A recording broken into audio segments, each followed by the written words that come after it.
Okay, for math, you can be on page 115. It's the first page in your packet here. And the circled problems are the ones that you are going to do on your own. So we didn't learn anything super new, really, today. It's something that you kind of already know how to do. So, for example, let's do this problem right here. We have, and you don't have to actually write along with me for this one. You can just watch. So 628 divided by 7. I asked myself, what times 7 gives me something close to 6 without going over? Well, nothing does, so I need to look at 62 instead. What times 7 gives me something close to 62 without going over? Well, I know that 7 times 9 is 63, so that's going to be too big. So I'm going to do 7 times 8 instead. 8 times 7, which is 56. I subtract, and remember that you might have to borrow sometimes, so I'm going to do 12 minus 6, which gives me 6.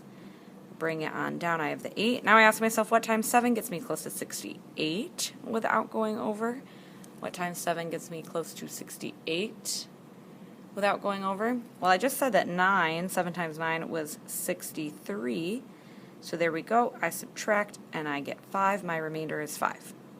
So you know how to do that already. You know how to do all of that division. The only new thing that we really learned was that we need to kind of check our answer or see if this answer makes sense.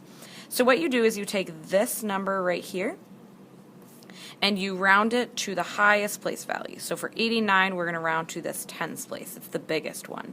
If we had the number, 300, we would round it to the nearest hundreds place. Or if we had 1,562, we would round to the nearest thousands place. So for this one, we're rounding to the nearest tens place.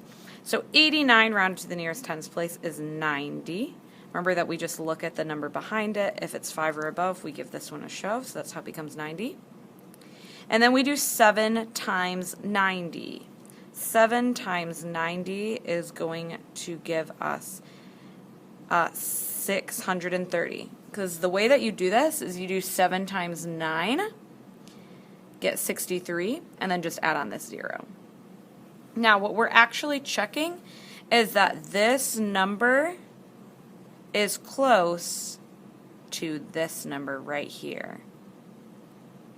And it is. 628, I know that's kind of hard to see, but 628 is close to 630, so that checks out. Let's actually skip up and look up here, and I'm just going to do this for each of these problems so that you can kind of see what I was doing. It's okay if this was a little confusing to you. I think once I do these 4, it'll make a little bit more sense. So if I'm dividing, they already divided for me. They did 56 divided by 3, and they got an answer of 18, remainder 2. So what they need to do is round this to the nearest tens place. 18 to the nearest tens place, I look at the digit behind it, 5 or above, I give it a shove, so this becomes a 20. And then I do 3 times 20, which would just be 3 times 2, which gives me 6, and then add on a 0. And I need to see, is 60 close to 56? Certainly is. I give myself a check. All right, this next one, I take this number and I round it to the nearest tens place. If it's 4 below, I let it go, so this one's just 90. 5 times 90 is going to give me 450. I do 5 times 9, I get 45. Add on my 0. Now this 450 is close to 463. All right, this next one, instead of rounding to the nearest tens, I'm going to round to the nearest hundreds because I take whatever is my biggest digit in the number.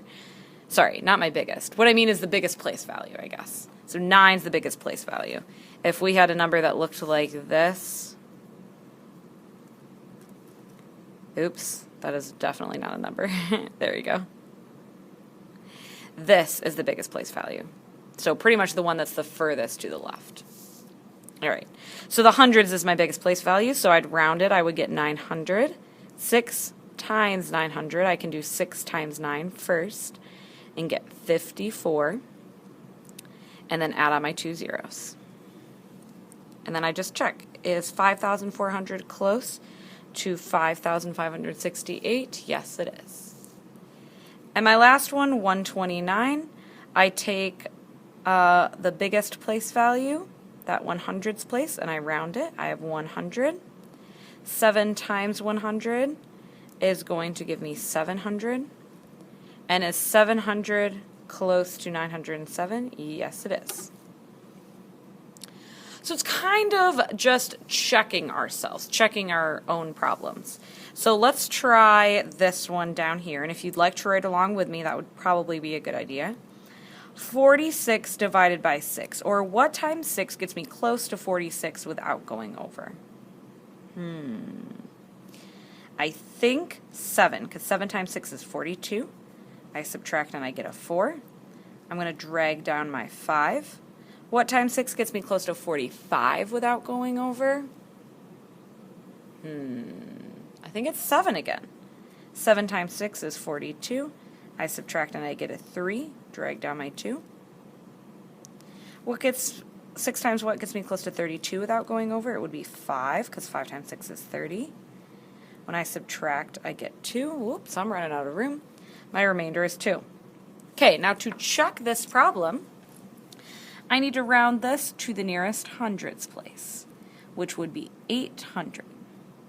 Because I look at the number behind it. If it's 4 or below, I let it go. If it's 5 or above, I give it a shove. So it's 800. 6 times 800. You're going to do 6 times 8 first and then add on my 2 zeros. 6 times 8 is 48 and add on my 2 zeros. Is this number close to this number? Yes, it is. So I give myself a check.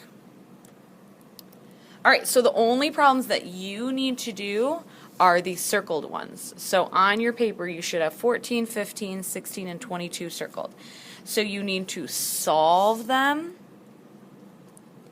and you need to do the estimating that I did, which was rounding that number and then multiplying them, getting this number and checking it with here.